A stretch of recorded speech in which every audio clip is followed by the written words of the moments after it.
ब्रह्मर्षि योगी सम्राट श्री देवरा बाबा कहते थे, कीट पतंग में वास है मेरा, मैं ही हूँ रक्षक सब केरा। भूखों को भोजन, नंगे मनुष्यों को कपड़ा, अशिक्षित को शिक्षा, मनुष्य व जीव जंतुओं की समुचित चिकित्सा, सबसे सहानुभूति व गौ माता के कष्ट को अपना कष्ट समझना ही सच्ची पूजा है। श्री देवरा बाबा सरकार एक ऐसे संत थे जो करुणा, दया, योग के चरम ऐश्वर्य से युक्त प्रहलाद व नारद जी की श्रेणी के एक महान भक्त एवं महान योगी थे। अवधानी महादेव भगवान भोलेनाथ की तरह बाबा मचान पर रहते थे। श्री हनुमान जी के समान समस्त सिद्धियों के स्वामी श्री देवरा बाबा सरकार प्रत्येक प्राणी पर अपनी दया लुटाते थे एवं भगवान विष्णु के समान अंतर्यामी रूप से सभी भक्तों के कष्टों को जानकर उनके दुखों को दूर करते थे।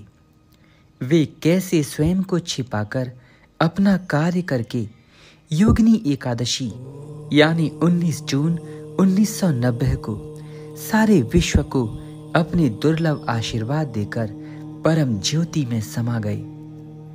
उनके अंतिम समय तक उनकी सेवा में उनके 2 प्रिय शिष्य थे, जिनको उनका भक्त समाज श्री बड़े सरकार जी एवं श्री छोटे सरकार जी के नाम से जानता है। ये दोनों महान विभूति श्री देवरा बाबा की अंतरंग सेवा में रहते थे। विश्व के लिए परम कल्याणकारी बाबा की दिव्य प्रेरणाओं को आज भी श्री बड़े महाराज जी जनमानस में लुटाते हैं और संसार को सही मार्ग दिखाते हैं, ताकि इस फूले भटके जगत को बाबा की शिक्षाएं दिखाकर सही रास्ते पर लाया जा सके, उन्हें कर्म योगी बनाया जा सके। श्री देवरा बाबा सरकार का दुर्लभ आशीर्वाद प्राप्त करने के लिए देश विदेश से बड़े बड़े राजनेता, उद्योगपति एवं सामान्य जन बहुत बड़ी संख्या में पहुंचा करते थे। उनका दर्शन कर वे स्वयं को धन्य समझते थे। वे सबके प्रति समान दृष्टि, असीम दया व सत्कार का भाव रखते थे।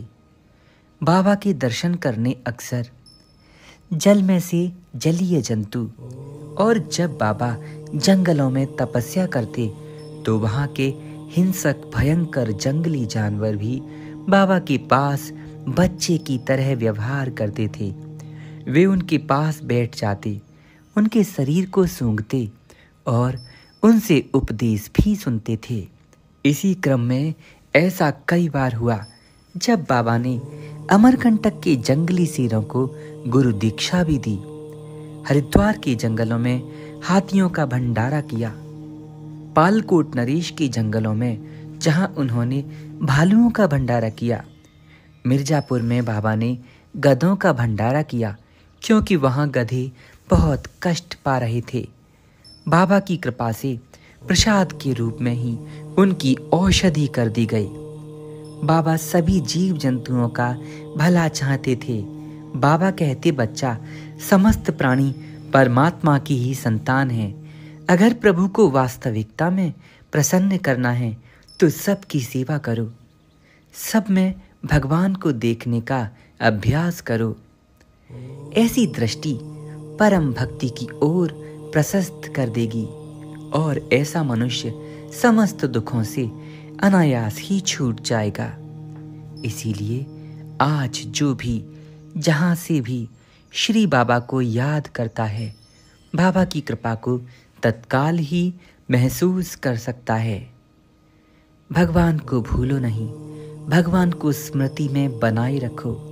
श्री बाबा कहते, बच्चा, एकमात्र भगवान का ही चिंतन करो, बाकी और कुछ भी चिंता करने की तुम्हें तनिक भी आवश्यकता नहीं है। इसीलिए सदा सर्वदा अपने मुख से जपते रहो, श्री राम जय राम, जय जय राम।